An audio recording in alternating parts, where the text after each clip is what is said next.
ফেসবুকে দিনী বোনের দিন শিক্ষা দাও না যুবক। তুমি বড় হুজুর হয়ে গেলে, আগে অনেক খারাপ ছিলে, তুমি নাকি এখন ভালো হয়ে গেছো, 19 বছর বয়স তোমার, তুমি বলছো ইয়া উস্তাদ আমি আগে বড় খারাপ ছিলাম, এখন অনেক ভালো।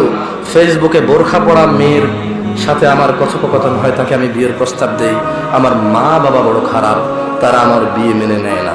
যুবক তুমি ভালো হলে মেয়ের সাথে কিভাবে কথা বলো? যুবক যুবক তুমি কিভাবে গোপনে কোন মেয়ের সাথে আলাপচারিতায় মেতে ওঠো?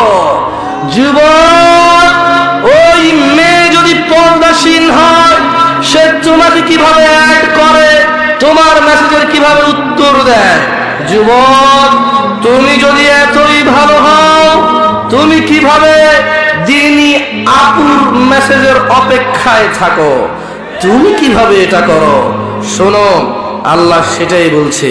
তারপর এদেরকে ফিরিয়ে নেওয়া হবে যিনি অদৃশ্য এবং দৃশ্যের জ্ঞানের মালিক, ওদের দিকে, এবং জানিয়ে দেওয়া হবে এদেরকে কম্বলের নিচের অপরাধ, জানিয়ে দেওয়া হবে এদেরকে বাঁশ বাগানের অপরাধ, জানিয়ে দেওয়া হবে এদেরকে গাড়িতে, বাড়িতে, হোটেলে, কোথাও ঘুরতে গিয়ে, ট্যুরিজমে জানিয়ে দেওয়া হবে এদের অপরাধ, জানিয়ে দেওয়া হবে ওই অপরাধ যা ঢাকতে তুমি সম্পদের বিনিময়ে।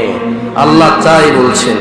শোনো যুবক, তোমাকে বলি, আল্লাহ জাল্লা ওয়া আলা তিনি বলছেন হুয়াল্লাযী আরসালা রাসূলাহু বিল হুদা ওয়া দীনিল হক লিইয়ুযহিরাহু আলা দ্দীনি কুল্লিহি ওয়ালাউ কারিহাল মুশরিকুন।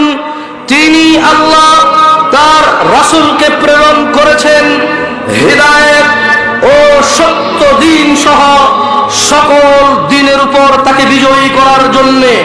যদিও মুশরিকরা, যদিও নামধারী মুসলিমরা, যদিও আল্লাহর সাথে অংশীদারিত্বরা তাও পছন্দ করে। ইয়া আইয়ুহাল্লাযীনা আমানু হাল আদুল্লুকুম আলা তিজারাহ তুনজিকুম মিন আযাবিন আলীম। ইয়া আইয়ুহাল্লাযীনা আমানু, ইয়া আইয়ুহাল্লাযীনা আমানু। আমরা কারা কারা আল্লাহর প্রতি ঈমান এনেছি একটু হাত তুলি। মাশাআল্লাহ আলাইকুম ইয়া ইখওয়ানি, মাশাআল্লাহ তাবারাকাল্লাহ। আল্লাহ হাতগুলোকে কবুল করুন, আল্লাহ হাতগুলোকে কবুল করুন। ইয়া আল্লাহ অন্তর পরিবর্তনকারী, তুমি আমাদের অন্তরকে তোমার দ্বীনে গেড়ে দাও। শুনুন, আল্লাহ আপনাকে একটা প্রস্তাব দিচ্ছে। আল্লাহর প্রস্তাব কি মেনে নেবেন? চেষ্টা করবেন? দেখুন, আল্লাহ কখনোই কঠোর নন। তিনি যেখানেই আপনাকে আমাকে আদেশ দেয় সেখানেই বলে সাধ্য মতো চেষ্টা করো, সর্বোচ্চ যতটুকু পারো ততটুকু করো।